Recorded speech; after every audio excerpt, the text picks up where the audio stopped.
देख रहे हैं, हर जगह की न्यूज़ देख रहे हैं। तो उनके यहाँ पर सैटेलाइट चैनल में वरदान प्राप्त था कि आपको दिव्य दृष्टि के माध्यम से, क्योंकि धृतराष्ट्र तो अंधे थे, वो तो देख नहीं सकते थे।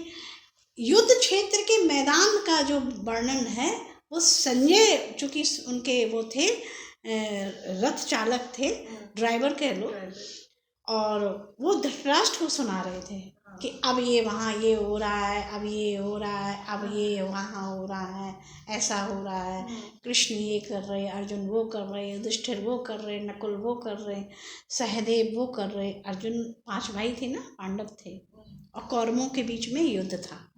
किस किस के बीच में युद्ध था? कौरव और पांडव। वो सब उनका ही कुटुंब था, उनका ही परिवार था, चाचा ताऊ ये सब एक ही खानदान, एक ही ब्लड, एक ही रक्त का संबंध था, उनमें युद्ध हो रहा था। तो धृतराष्ट्र ने प्रश्न किया, धर्म क्षेत्रे कुरुक्षेत्र, कि हे संजय, धर्म क्षेत्र और कुरुक्षेत्र समवेता युयुत्सवः मामकः पांडवश्चैव किम कुर्वत संजय, कि हे संजय, मेरे और पांडु के पुत्र पांडव उस कुरुक्षेत्र में क्या कर रहे हैं। अब देखिए यहाँ 2 शब्द इस्तेमाल किए गए, धर्म क्षेत्र है, कुरुक्षेत्र, क्योंकि पांडव जहाँ कृष्ण है वहाँ धर्म क्षेत्र है, और जहाँ कौरव है वहाँ क्या है? कुरुक्षेत्र है। युद्ध का मैदान तब ही होगा जब अहिंसा, हिंसा होगी, अत्याचार होंगे। कितने कारण महाभारत की लड़ाई के बने कि द्रौपदी के चीरहरण हुआ, पूरी भरी सभा में उसे नग्न किया जा रहा है। अरे तुम जुआ खेल रहे हो तो उसको क्यों नग्न करवा रहे हो? गलत हुआ ना। सब चुप बैठे हैं, कोई नहीं बोले, तो कारण वो बना एक। ऐसे कई कारण, अत्याचार अधर्म के कारण बनने के कारण ही वो युद्ध का मैदान कुरुक्षेत्र बना। और धर्म क्षेत्र कहाँ पे है? भगवान कृष्ण, और चूंकि पांडव की तरफ से थे तो पांडव की तरफ से भगवान कृष्ण है, जहाँ पर वहाँ धर्म है, तो विजय किसकी होगी? धर्म की। हार किसकी होगी? अधर्म की, असत्य की। सत्य थक सकता है, सत्य जो होता है ना थक सकता है, लेकिन वो पराजित नहीं हो सकता। सत्य अपराजित होता है। संघर्ष बहुत होगा सत्य में। पांडवों ने कितना संघर्ष किया। महाभारत थोड़ा बहुत भी अगर जानकारी है, सुना देखा है, इसलिए गुरुओं के पास बैठना चाहिए, उनसे ज्ञान मिलता है।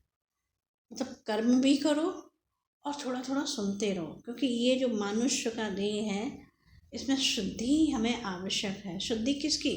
जैसे हमने अभी स्नान कर लिया तो शुद्धि तन की हो गई, अब मन की कैसे होएगी? मन में क्या भरा है?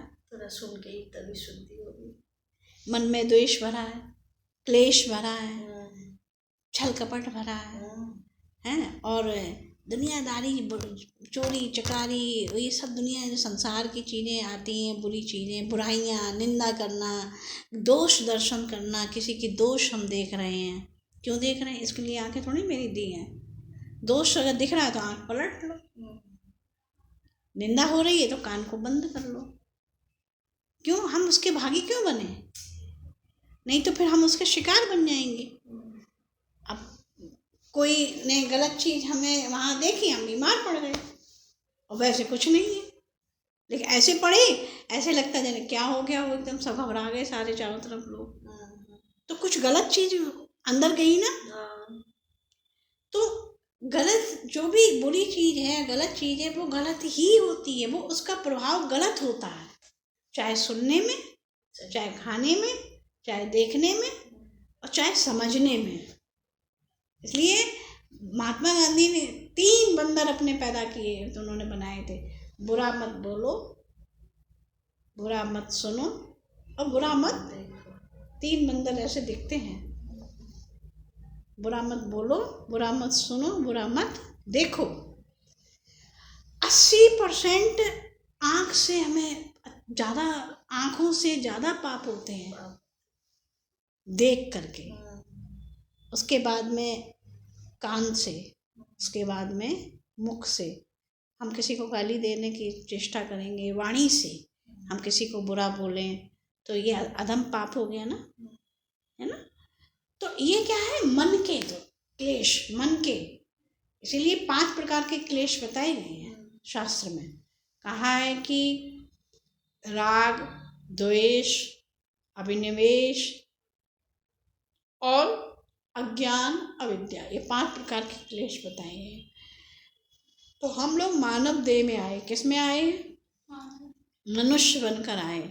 क्यों, 2 पैर हैं, 2 हाथ हैं, ऐसे ऐसे से मुख है, सब सुंदर सुंदर दिख रहे हैं, सुंदर सुंदर से, ऐसा ही हो रहा है ना।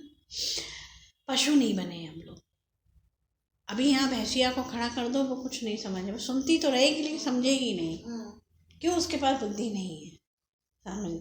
मनुष्य का अधिकार है ज्ञान प्राप्त करने का, बोध प्राप्त करने का, भक्ति करने का, कर्म करने का, और उससे जो आनंद मिलेगा, उसकी जो अनुभूति होगी, उससे मनुष्य धन्य धन्य होता है, अपने इस जन्म को, देह को पवित्र करता है। तो गीता बहुत सुंदर है। गीता का पहला ही संजय ने कह दिया है कि एक सजा हुआ कुरुक्षेत्र सजा है, एक तरफ धर्म क्षेत्र भी है जहाँ पर कृष्ण और पांडव खड़े हैं, और उसमें वो क्या सब कर रहे हैं, तो वो ये प्रश्न कर दिया।